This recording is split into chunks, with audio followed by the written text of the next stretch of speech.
ফরজ নামাজের ওয়াক্ত শেষ হয়ে গেলে সেই নামাজ কিভাবে আদায় করব।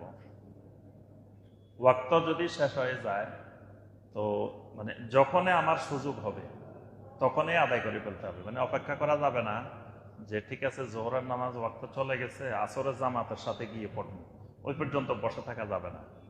আমি যখনই যে কারণে কাজা হয়েছে, ঘুমাইছি হয়তো টার পাইনি, ওয়াক্ত চলে গেছে, ঘুম থেকে ওঠার সাথে সাথে আমাকে ওই সলাৎটা আদায় করে ফেলতে হবে। আর একেবারে ধরেন কোনো ক্রমে আদায় করতে পারিনি, একবার আসরের সাথে যাই আদায় করা লাগতেছে, তাহলে আগে জোহর আদায় করতে হবে, তারপরে আসর। এভাবে সর্বোচ্চ 5 ওয়াক্ত পর্যন্ত কাজা হইলে সেটা সিরিয়াল ঠিক রেখে, ধারাবাহিকতা ঠিক রেখে আদায় করতে হবে। 5-এর বেশি হইলে সেটা আর কাজা করা লাগবে না, সেটা আল্লাহর কাছে তওবা ইস্তেগফার করতে হবে। 5-এর বেশি হওয়া মানে সে ইচ্ছাকৃত ছেড়ে দিছে। আর একজন মানুষের কখনো 5 ওয়াক্তের বেশি কাজা হওয়ার সম্ভাবনা নেই।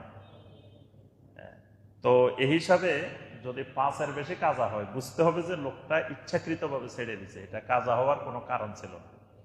তো এই সে কুফরি করছে, এটা থেকে সে তওবা করে ফিরে আসবে।